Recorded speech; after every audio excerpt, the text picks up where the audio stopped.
Hello and welcome to the WPAOG podcast. This episode features an interview with Janet Petro, West Point class of 1981, and the director at NASA's John F. Kennedy Space Center. Janet began her professional career as a commissioned officer in the U.S. Army after graduating from West Point with a Bachelor of Science degree in engineering. She was in the second class of West Point graduates to include women. Prior to being named director at the Kennedy Space Center, Janet served as the deputy director since April 2007. During her tenure, she served a 12-month appointment at NASA's headquarters in Washington, D.C. as the deputy associate administrator and acting director for the Office of Evaluation. Prior to joining NASA, Janet served in various management positions for Science Applications International Corporation and McDonnell Douglas Aerospace Corporation. In this episode, Janet speaks about her journey from West Point cadet to her current role as director of the Kennedy Space Center, her fascinating conversation with Elon Musk, and partnering with SpaceX, and what to expect from NASA in the near future. Please enjoy this interview between Janet Petro, West Point class of 1981, and director at NASA's John F. Kennedy Space Center, and Allison Osuch, class of 1981.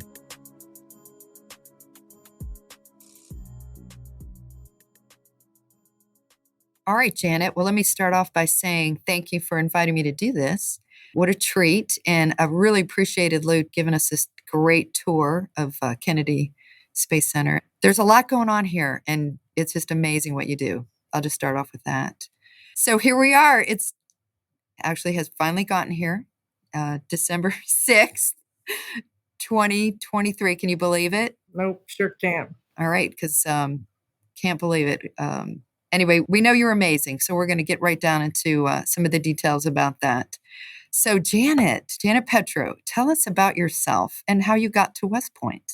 Well, thank you, Allison, and thank you again for agreeing to come moderate this event. I really appreciate it. So, as you know, and you're also a fellow Floridian, I grew up here on the Space Coast in a small community, a beach community 22 miles south of the Kennedy Space Center. My father worked out at the Kennedy Space Center. But when I was growing up, my family, I had 4 other siblings. My parents really encouraged the value of hard work and encouraged their kids to be in sports. So we were always participating in community events or sporting events. I was on a lot of softball teams growing up. And so as I was getting in middle school and then in high school, and way back then, Allison, remember back in the late 70s, it wasn't really a given to go to college. A lot of kids didn't either have the money or not. It wasn't like a given that, everybody who graduated from high school, their next step in their journey of life was going to college. So for me, with having so many siblings, my mom was a stay-at-home mom. I had a great childhood, great time growing up in my small town community down there in Satellite Beach. I was thinking about, what am I going to do after I graduate from high school? And I thought I wanted to go to college, but I really wasn't convinced I was going to be one discipline or another. And I wasn't really sure about how the money would work with so many kids in our family going to college. And so we had a lot of congressmen, reach out. They'd go to the schools. They'd encourage kids who, played a lot of sports, had a really good grade point average to apply to go to the military academies. And so for me, what the draw was, they're looking for a whole person, like a whole person, not just somebody who's really good at academics or who's really good at sports or who's really good at another particular field. But they wanted, somebody who was broad. They could potentially become a leader. And so that was a big draw for me. And West Point obviously had a really great reputation. You get paid to go there. I did not visit the academy at all before I went up there. So I applied. I interviewed with a couple congressmen and a couple senators, and ultimately was selected to go to West Point. And I will also say, just a small story, the first time I was ever on a plane in my life is when I got on that plane to fly to New York for our day back in, I think it was July of 1977. So a whole bunch of great experiences, right? And my parents, again, times were very different back then. So plane rides were very, very expensive. So I didn't have my parents didn't fly up there with me. I was on a plane. I remember flying into New York City, getting on that bus and getting dropped off at West Point, and then going to Mikey Stadium and joining the rest of the new cadets. I think they called us at the time, new cadets, and we said our pledge and marched off. But it was a very exciting experience. But I will say I honestly didn't know what I was getting myself into because I didn't have a whole lot of prep. I didn't go to the academies in advance. I didn't go to any of the, I don't even know if they had like summer sessions where you could go do visitation tours. It was really just this is really out of my comfort zone here. And, West Point, great reputation, right? Great education, great leadership school, very, world renowned. I like to say world renowned school for leadership in the world. So it was a leap of faith. And that's how I got there. Excellent, excellent. So it was a long 4 years in some ways, a good 4 years. I'm sure you have a lot of memories. Does anything stand out from your time? I do have a ton of memories. And I will say, when I look back very fondly over those 4 years. Like you said, it was a long 4 years. I can remember every day sometimes seemed like an eternity. After we graduated and then went out, into the Army, it seemed like, wow, thank goodness I'm not back at West Point. I can now have a lot more freedoms to go out and do things like go to the grocery store or just go for a run when you wanted or sleep in late if you wanted. But favorite memories at West Point, there was a lot of them. I would say, first and foremost, I really appreciated my classmates. I thought our class was like in life. There were good people, there were bad people, there were supportive people, there were, people who weren't that supportive. But all in all, I felt like we had a really good, our motto, strength is 181. I think our motto helped us to think, and our classmates was very cohesive. To this day, Alison, I mean, how many reunions have you and I have been to, or many reunions, whether it's with the women in our class or just different company events? We've gotten back together over the past 40 plus years. I can't believe it's been 40 plus years already. So I would say first memory is, of our classmates, and certainly people like you who have remained my friend for 40 plus years and we've kept in touch with. Other things that I really liked were like the football games. I thought they were super exciting, to go to hike up to Mikey Stadium and watch the Army team play, whatever team it was. Of course, the big games, the Army-Navy games were super, super exciting. All fall we focused on it, and it was, beat Navy. And I remember our plebe year was the only year where Army actually beat Navy the whole time we were up there. And it was the best year to have that happen, because as plebes, you had your duties, formations, going to all the meals where you had to sit up straight and had the duties at the table. Well, we got to fall out. Since we beat Navy as a plebe, we got to fall out for the rest of the year. And I remember how great that was, to be able to not have to go through that sort of structure. And do you remember like the pep rallies that we had? The pep rallies that we had in preparation for some of those games, and in particular for the Navy games, because we would have exchange students, and those poor Navy exchange cadets that we had really got grief in that last week leading up to the Army-Navy game, which is coming up shortly this year.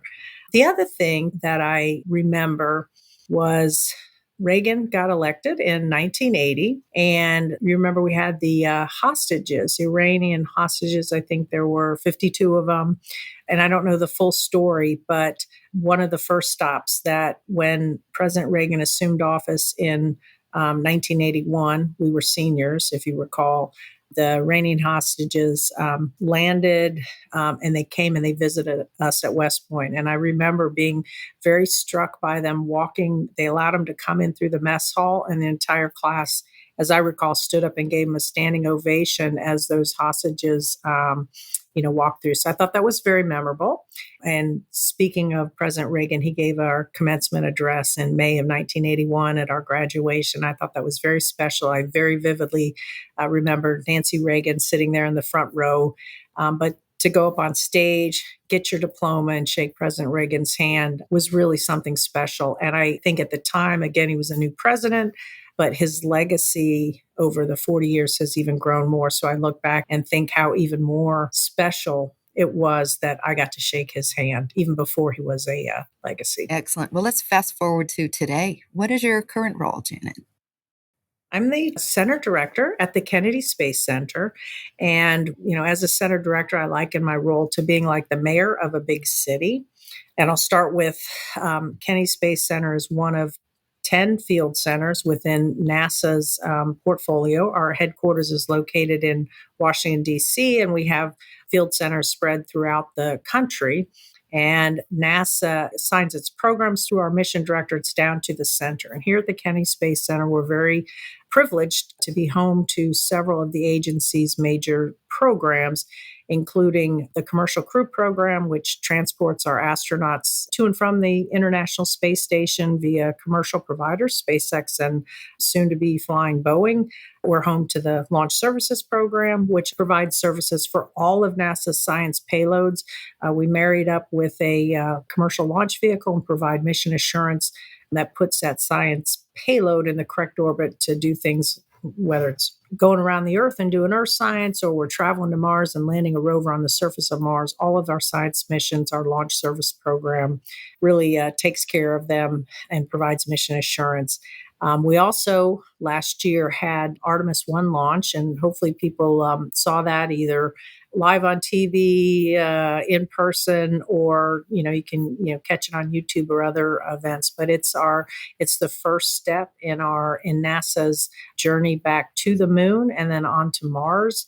The whole program is known as Artemis, and the first mission we launched here from the Kennedy Space Center November 16th of last year. And we have a number of other projects. We do a little bit of research and technology, particularly in plant research and in some of the in situ resource utilization. We provide all the processing for the payloads that are going up to the International Space Station, the science experiments or the cargo and the resupply up there. So we have about 2,000 civil servants, about, I'll say, 8,000 contractors that are all engaged in the work of NASA's mission here on Kennedy Space Center. And I get the privilege and honor of leading the workforce out here. There's a lot of West Point grads here at NASA, right? Do you ever run into some of them? I do, and several of our classmates, Allison. I worked very closely with Ed Healy for about 3 years on a special assignment. He has since retired from NASA. And even just not within NASA, I ran into Heidi Brown. She was in Missile Defense Agency, so the MDA. Some of her resources were supporting some of our NASA missions. So I run into her. Camille Nichols is now sitting on the board of Mendham, and her company does work out here. And so I'm constantly running into our classmates and other West Point grads. In fact, it's a good network. I mean, it's one of the first things I think when I get to talking with people, if they're from West Point or they know somebody from West Point or another academy, then we have a lot of discussion about it. Interestingly, my former boss, Bob Cabana, was a Naval Academy graduate, and he was almost 10 years, exactly 10 years. He graduated in 71, Allie. So we graduated in 81. And so he was 10 years ahead from the Naval Academy. I was from West Point. And my deputy, but then he was the associate director, Calvin Manning, was from the Air Force Academy, and he graduated in 1981. So there's we have a set of common, I think, value backgrounds, certainly a common set of values, and a lot of teasing goes on with the Army Air Force game or the Army Navy game. So it's a good camaraderie. Great to have so much camaraderie with the Academy folks. So let's talk about West Point again. How did West Point prepare you for your role? I think West Point was instrumental. I often talk about West Point as being sort of the foundational experience for who I am today. I think, going from high school, I was 17 years old when I went there. I had a handful of jobs, but nothing so immersive an experience as going to a place like West Point, where, again, it's a very intensive training process. There's the academics, there's, of course, the military training, and, of course, all the stuff we go out in the field and learn to do. But what it did, when you're young and you're 17, you're really not that confident. You really don't know what you can and you can't do. But going to West Point and learning cooperate and graduate, like nobody did anything on their own. So I think learning to be a good team member and how to work together with other people, regardless of, and you know this, we had people come from all over the country, small towns, big cities. We all went and we all had the exact same experience. We all dressed the same. At the time, remember, we all went to the barbershop and got our hair cut in the same way. We all had the same experience. And we, as a class, especially as a plebe, where, there's a process of sort of breaking you down, and you learn how to, learn a lot of structure, a lot of discipline. You survived by cooperating together on how to get things done. And so I think that value of learning how to be a good teammate, a good team member, was one of the most important things I learned there. Being from a larger family, you learn to work together. But, when you're outside the family and you have a goal or you have a mission or you have an objective that you want to accomplish, it's a lot easier if you and your teammates are on the same page. So things like communication, learning how to communicate clearly, I think that was also instrumental in helping me to get to the role I'm at today. Time management, I don't know, Allie, if you can remember, did we ever get enough sleep during our entire plebe year? I don't think, crawling under our, what do we call them, the green girls at the time? I don't even know if they call them that anymore, but those, the blankets, just to steal a few minutes of rest. But time management, we had, we had Saturday classes, we had parades, you had to get up and, you're up, whether it's academics, and very often late into night, you were doing your homework. There was always after school intramural athletics or activities. So it was a complete full day from beginning to end, but you had to manage all that in order to, get all your homework done, get all our academics done. Of course, there was no, hey, I'm not going to formation today, or hey, I'm just not going to do that today. It was very much you had to learn how to manage your time. And that leads to, I think, resilience. I think a lot of times you don't think you can do something, but when you go through an experience like West Point, and again, you're hand in hand with your teammate, but you do it one step at a time, one day at a time, right? You don't think you can do it, but you know what? You do it, and you go to sleep and you wake up the next day and you put one foot in front of the other and you do it again. And so I think that resilience, that quality, that characteristic that says, that speaks to your inner self that, yeah, I can do this. I can do this. I'm not going to give up, I think was something that was very valuable for me to learn. Great. So Janet, I know you were a mentor for at least one cadet. Can you talk about that program? Yeah, I wasn't like an official mentor, but one of the employees we had out here at Kennedy Space Center, her daughter wanted to go to West Point. And she was, I think, in her junior year of high school. She lived in your hometown of Titusville. And so she asked if I would talk to her. And of course, I said yes. And so I had a series of discussions with her. And, she was, of course, asking, about my experience. And I talked with her about it. And she was amazing. She was running marathons. She was, super fit. I remember thinking, boy, she was way more prepared than I was when I went to West Point.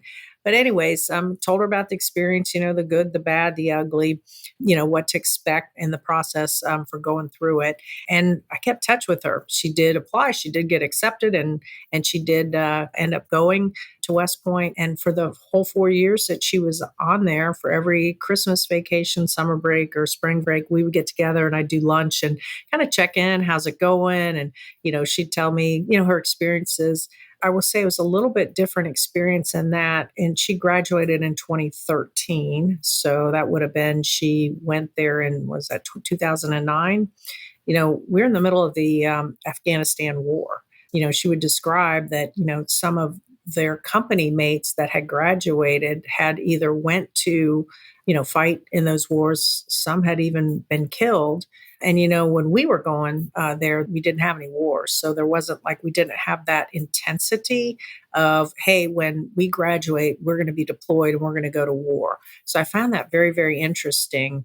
And in fact, I did end up going to her graduation. I went up there and stayed with another one of our classmates who was actually teaching at West Point at the time, and then attended her graduation in 2013 and celebrated with her family. So that was super special for me to have been, I think, a small part maybe of mentoring her through that whole West Point experience and the whole West Point Well, I know process. she appreciated it. Any other inspiration for cadets and any advice that you have? I know you helped her quite a bit, and you would certainly give that to anyone who you worked with. But given today's current situation, and also given knowing what you know and what you do, what would you suggest to today's cadet? Yeah, I think there's a lot more programs now than there was when we started there. We were in the second class of women, but I don't even think they had any programs for men, like sort of prep sessions where you could go in the summer and spend a week and kind of get acclimated or a little bit some insight into what the life of a cadet is about. So I would encourage people to try that. I do think West Point has a couple programs like that where you can, at least visit, at least, spend a week there, in the summer and see if it's something that you're really interested in. I think it's very competitive now to get in. So I think, all the things, about making sure that you are a broader person, that not only are you, your academics and your scores really high, but you're doing some sports, you're doing some athletes, you're being the team captain, you're participating in clubs at your high school, you're taking leadership positions, because again, I think it's a very highly competitive path to get into these schools. And I think you need to demonstrate that you have the qualities that they are looking for. So that would be kind of my kind of advice. There's a lot of grads and a lot of different walks of life. Some, some still in the military, some in the private industry, some in the federal government. I would talk to as many people as you can just to get their take on their experience and just, again, make sure it's something that you think you'd be interested in doing. Because it's not easy, right, Allie? I mean, I would say I don't think it was easy. It's not an easy choice. It's definitely a commitment. I found it to be a very, very worthwhile commitment. And, as I said, I think it was a very foundational experience for me that kind of set me up for, the rest of my life's So journey. let's go back and talk about what you did once you graduated. We know you're an aviator. How did that happen? What inspired you to become a pilot? Well, when I was at West Point, you had to pick kind of your field of study. And I was very interested, probably not knowing a whole lot about, I was always fairly good at math, but not knowing a lot about the different engineering disciplines. Living down here around the Space Center, having my father work out at Kennedy Space Center was probably kind of the pull that made me look at, hey, maybe I should do aerospace engineering. So most of my classes were in the aerospace engineering field. Then my professors, what they like to do is they were pilots and they like to fly helicopters. And so I think it was at Fort Stewart. There were some helicopters there, and they would take students and we would do our labs inside the helicopters on a helicopter flight. And I just thought that was incredible, right? I mean, like, wow, this is super cool. And I don't remember the specifics, but it was, we'd figure out lift and drag and, take our, measurements and fly high, low, different pressures, different altitudes, different velocities. And then we would do our calculations, and those were our labs. And I just thought that was the coolest thing ever. And I thought, wow, if I could do that in the Army, if I could be a helicopter pilot, I just thought that was the funnest thing ever. And I always enjoyed the stick and flying around in that. So that was my inspiration. And the way it works in terms of what branch you get to go into and what location is, it depends on your class rank. And so fortunately, I was high enough to be able to pick a branch. At the time, aviation wasn't its own branch. I had to pick transportation, but then go to flight school. And then aviation became a branch, so I went over. But I was fortunate, I was high enough. And then I was deployed to Germany, which again, I thought for a young person, I wanted to see more of the world. And Germany at the time, there was, of course, 81, the wall was still up. There was an East Europe and a Western Europe, separated by a wall. And so that's where I guess the action was in terms of the Cold War and the tensions within the world. So I was deployed to Germany, which is where I spent most of my time. Not only did I enjoy flying over there. I got a in-country transition to another type of helicopter, an OH-58, which I really enjoyed flying around. I was a maintenance officer, so I got stationed at a couple different places. Again, really great memories of, we had reforger exercises where we would go to the field for, if I remember, somewhere between 3 weeks and a month. And again, we had different units come in and we practiced exercises, in the event that, the Soviet Union was coming over the Fulda Gap. That was our war strategy, if you will, at the time. And so those are all great memories. And I got to go around Europe, got a tour all around Europe and going many, many times on weekends and holidays all across Europe. So I thought it was a really great experience and a good thing. But the other thing I wanted to say was some of my professors went on to become astronauts. So Jim Adamson was one of my professors, and he actually lives here in the area in Orlando now, but he was my professor, and I can't remember the exact mission he was on, but he was a mission specialist. I run into him several times over the past, 15 years or so. And Jim Voss was the other one, another one of my instructors that went on to become an astronaut as well. They weren't pilots, but they were mission specialists. And I ran into him. He worked for a company that we worked with at NASA, and I run into him. And it's like super cool. It's like, 35 years later, and it's like, do you remember me being your student? And it was super funny because, of course, you remember your professor and so on. But that was my inspiration, and that's why I decided that flying helicopters was what I wanted to do in the Army. Well, Janet, I understand that you still get up and fly, and there's a great video that we need to go take a look at. Those of us who know you well, and even those who don't and should. Can you talk about that flight you took? Yeah, absolutely. So we have 3 Airbus 135 helicopters here, brand new. They're beautiful. They are such a different machine than what I learned to fly on. If you recall back in the 80s, we didn't have GPS yet. So the whole navigation system was very, very different. Today they have GPS and everything's automated. It's just a different vehicle altogether. But we have 3 here at the Kennedy Space Center. They support our missions. They support our crew rescue mission, and they also support crew rescue, meaning in the event that something ever happened at the pad and one of our astronauts needed to be evacuated to a hospital really quickly. They train and they have the equipment to get that crew member out into the emergency services. And the second mission they have is security. And so we have Kennedy Space Center's physically the largest center in NASA's portfolio. We have something like 140,000 acres. And so the helicopters do fly a lot of security missions. They'll fly security missions for launches, but also just around our property to ensure that, that we have good security within our property boundaries. So I get to go fly with them, whenever. I'd love to do it every day, but of course I can't. But occasionally I'll get to go fly up on the helicopters, and they will give me the stick. So I do get a fly around.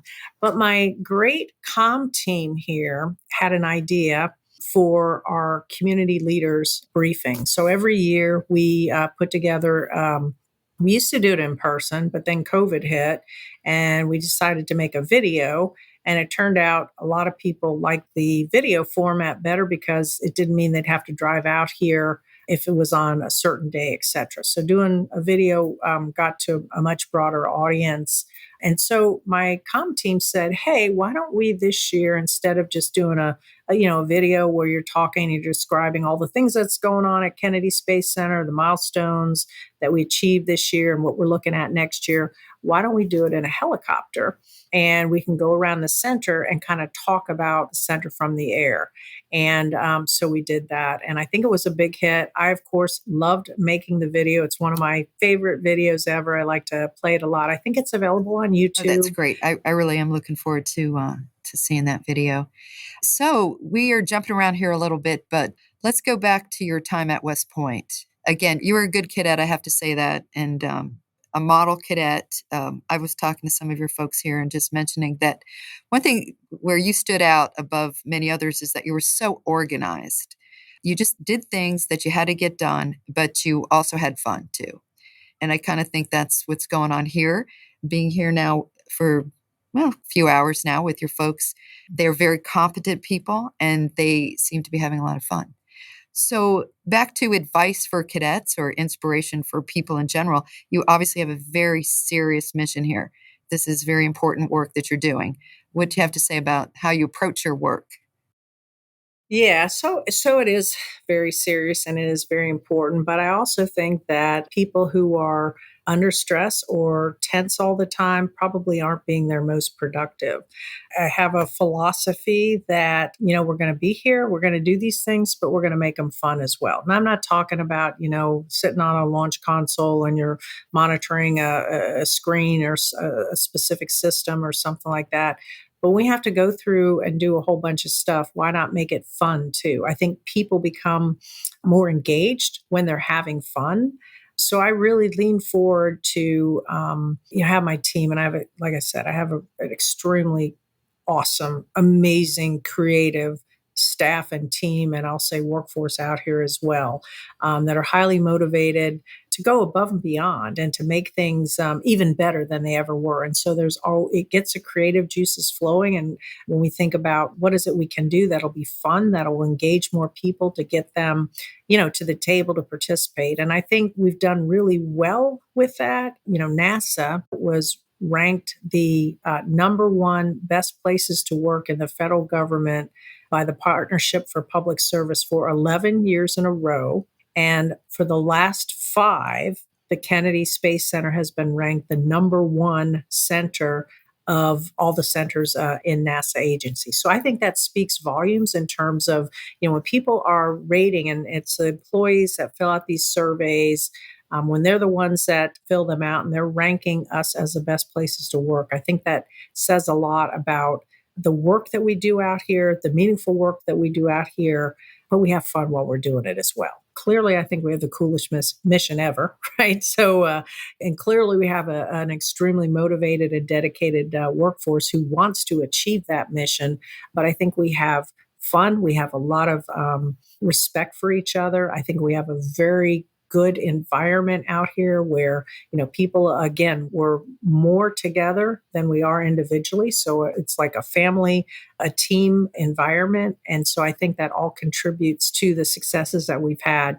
And we have fun doing it. Well, you're too. obviously an outstanding leader, and attending the graduation ceremony today for your leadership program, I had the opportunity to hear your speech, your presentation, and I just loved the example that you gave of how every individual has an important role. Can you share that one with us again? Every individual has a role to making the place better than you left it, was one of the quotes that was said.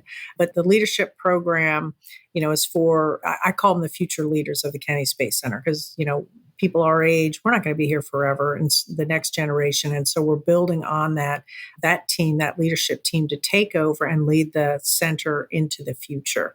And so, inspiring and telling them that the future is yours. The future is yours. And as an individual, you can contribute to that future by stepping up to the plate, by being that leader, by leaving every job, every task better than, every place you go to better than when you first came for. And everybody can contribute something.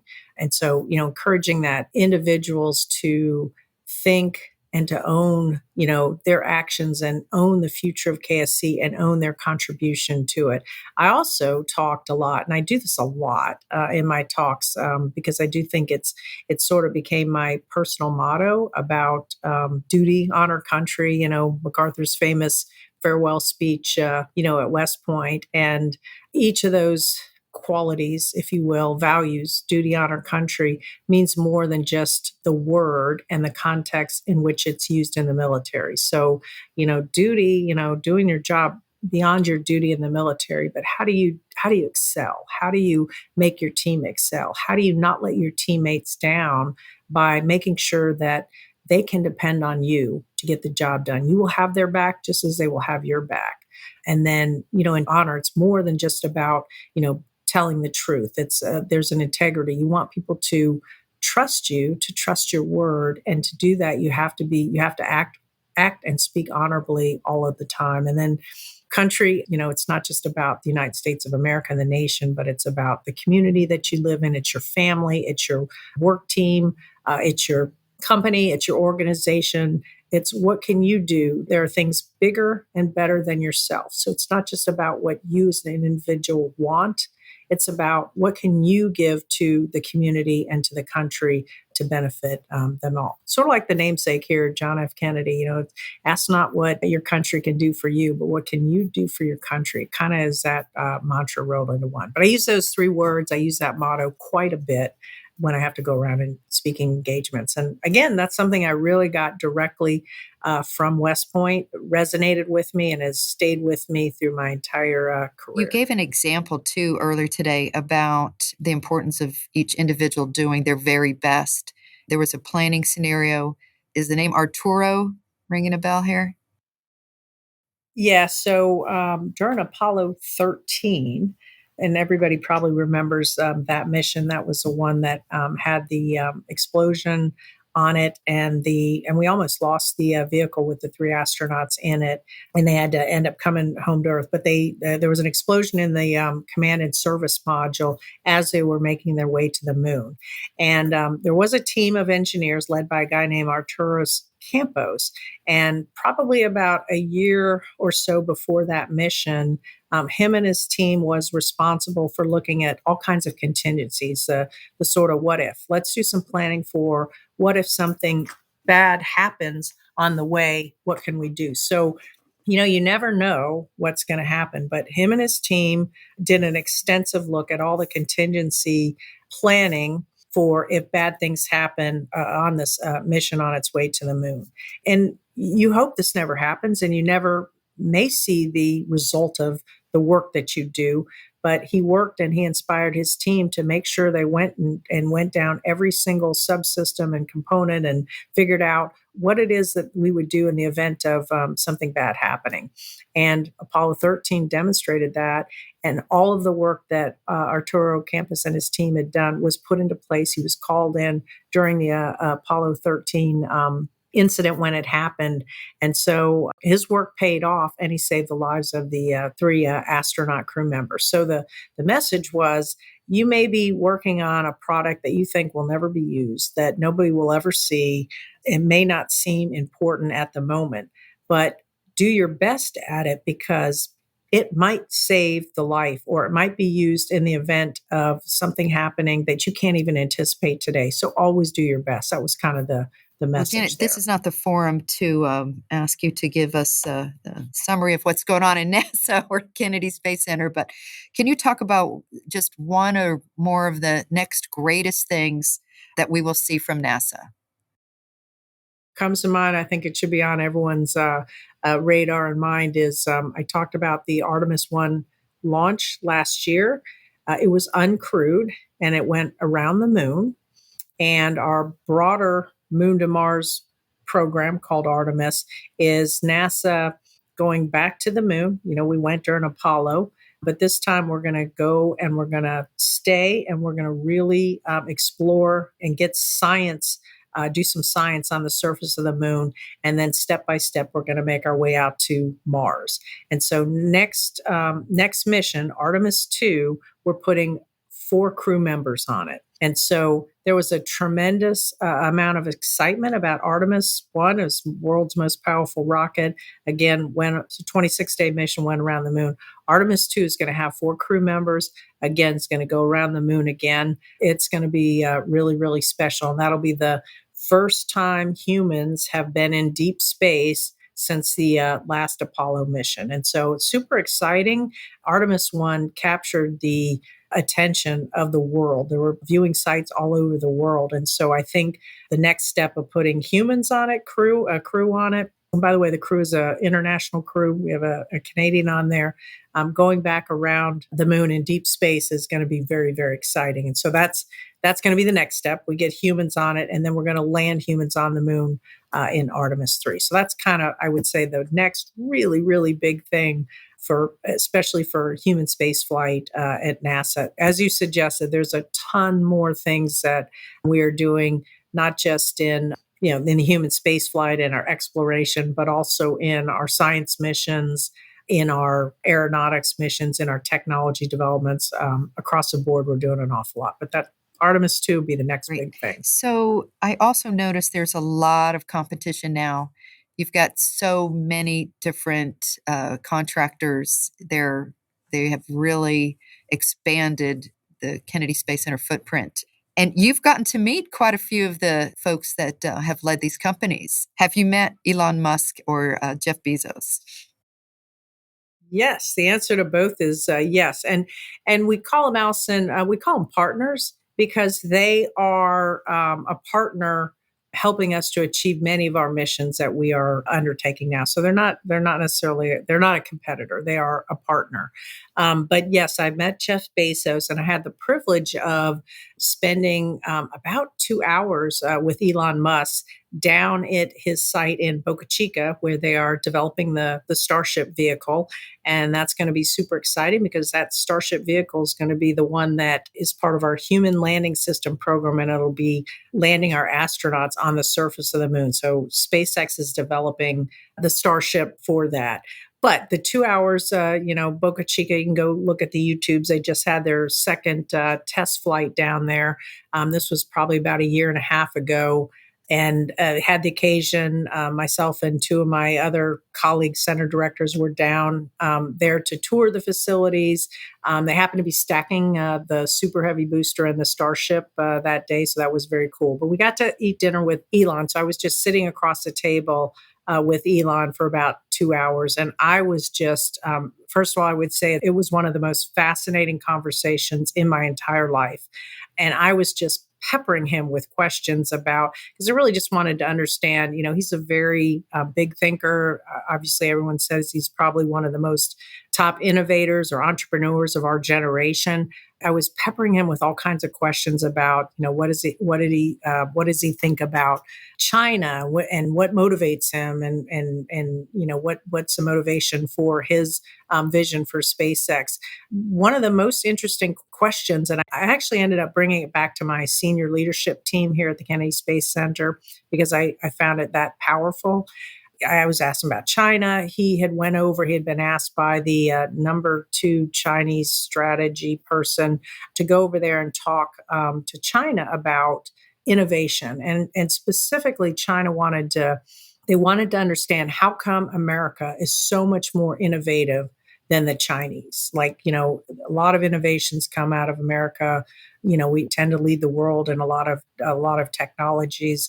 And so him being one of the top ones, they called him over. They're like, hey, how come Americans are so much more innovative?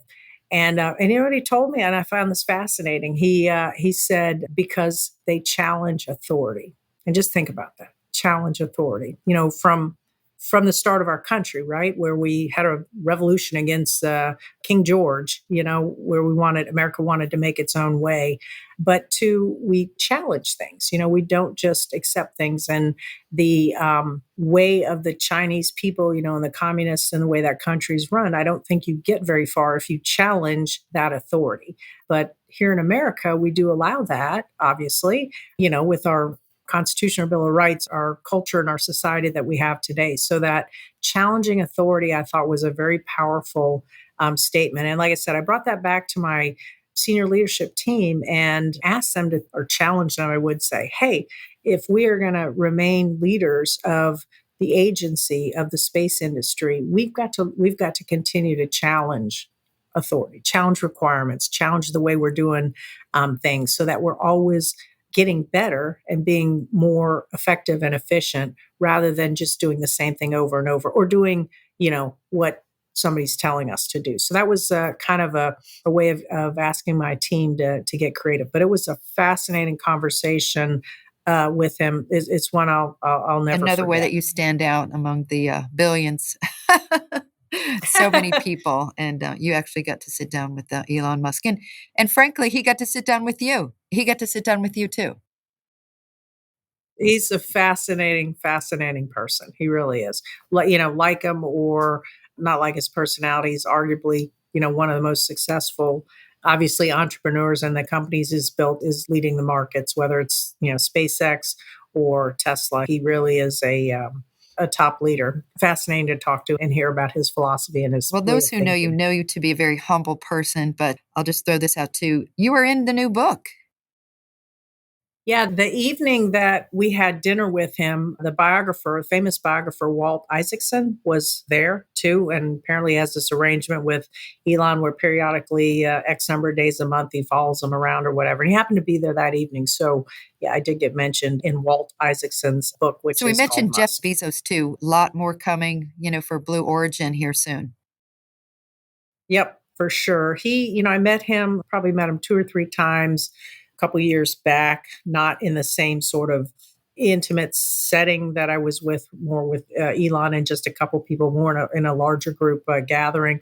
But both SpaceX and Blue Origin have built there really some pretty impressive campuses on our property. And again, it was part of the transformation of the Kennedy Space Center from being just a single, focused on government and hosting just government. But at the end of the shuttle program, we purposefully looked out and said, hey, are there commercial companies who would be interested in our facilities, our assets, or relocating here? And we're in obviously a great geographical location.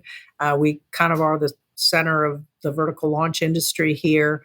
And so many of the commercial companies have relocated some of their manufacturing and their processing and obviously their launch facilities to be closer here to the Space Coast. In fact, several of our NASA programs are doing that as well, relocating their processing operations closer, I say, to the launch head because it's just more efficient. You can use the same workforce, but you're closer. You don't have those huge transporting across the country, a spacecraft or a launch vehicle or whatever. It's just more efficient to have it here. But we've completely transformed. I like to say Kennedy Space Center looks nothing. It's not my father's Kennedy Space Center. It looks nothing like it did even 10 years ago. I mean, we are a thriving, a robust, a vibrant spaceport. And there are many companies and partners operating on our property, and they are fulfilling our missions, through contracts with us, as well as the commercial industry and other international partners as well. It's a big difference. I like to say my dad was part of the Apollo generation. I'm part of the Artemis generation. And we're So, going. Janet, did you ever aspire to be an astronaut? And why or why not did you do it? I'm at the end of my career now. So looking back, going through high school, I didn't think about being an astronaut. At the time, remember, there were not women astronauts. And, when we were in the Army, there were many of the specialties and positions and assignments that were closed to women. You simply couldn't, you couldn't become a test pilot. I couldn't fly in an attack helicopter, for example. My buddy was in an attack helicopter. I think they were Cobras at the time, and I wanted to fly in it. It's like women aren't allowed. And because it was an attack helicopter, we could only be in the combat support units. Now, I know that all changed in the 90s. So there wasn't role models. I couldn't look up and see myself in that role. I just didn't imagine it. I was, busy learning how to fly helicopters, and I was stationed over in Germany where nobody reached out and said, hey, there's an astronaut call. Does that be something you'd be interested in? Go ahead and submit your name. That just didn't happen back then. But then, life goes on. And I remember Sally Ride when she took her first flight in 1983. That was pretty special. She was a mission specialist. She was a PhD in her field and, the first woman in space, which was amazing. I remember my father talking about it and a couple of the other first women. But I was over in Germany, and then when I came back, I was an engineer. And so I was, I had kids. I never really thought about it after that. But in hindsight, reflecting back, I think I wasn't born at the right time. If I had been born 10 years later and there was the internet and there was different opportunities, that probably would have been something that I really would have liked to do. I'd still love to go to space, but astronauts, are generally much younger, and they're looking for the astronauts for Mars, and I'm probably not going to make that. So you might be one of the first class of 81 people to go into space. Well, there's several West Point astronauts. There's several. I remember Jeff Williams. I remember Pat Forrester's still with NASA. Frank Rubio, he just came back with the record for the longest duration in space. I can't remember, it was something like 371 days was his first flight. Annie McLean, I got to talk and meet Annie several times. She was also a helicopter pilot. I'm sure I'm missing many, but there's a number of West Pointers who are astronauts as well. I wish the Army would encourage more of it, actually, because I think our numbers compared to the Navy and the Air Force are way down, and love to see more Army people getting So in you space. have been a role model and a leader, obviously, and continue to do that in your role today. Who did you have for mentors, female or otherwise, as you were coming up? First and foremost, I think, my dad. My dad is no longer with us. He passed away in 1986. But I just remember, your dad is probably not what you'd call your mentor, but I took a lot of lessons from him and values from him. And because I remember, he worked so hard, but he was always there for our sporting events. But he was nights, weekends, working, because that was the early days of the space program. And we were trying to be the first ones to get to set foot on the moon in the Cold War, in the space race. So there was tremendous pressure. And so I just admired, he instilled in us and, work. He instilled in us, and I really took away work value. I remember him, saying, don't do anything half. He was like, do it well. Do everything you do it well, and work hard. Like, you can do anything, but you have to work hard and be competent at it. And then I would say, I had various professors, like I talked about, at West Point, who would encourage me to, I remember my math professor, he said, you're really good at math, and you really ought to, you really want to meet a major in math. But very, very, very, very encouraging. And then through my, private industry experience and here in the federal government, I've had a number of people who have, taken the time to, I've asked for advice, to sit down and tell me either, everything from, hey, this is a job you should take. You can do this job, get out of your comfort zone. You can do this job. You're ready for it. Take that next step, to things like, hey, here's the politics. Like, here's the office politics. You don't want to do this because of this and this. So I think there's a large number of them. I certainly never met, but like admired people like, Sally Ride, who I thought, being a first was something really, really special. So a number of mentors and people who have influenced me over the years. I remember talking with you on the phone about a movie that was about to come out. The book was out. I think they were making a movie about it called Hidden Figures. Do you want to talk about that experience?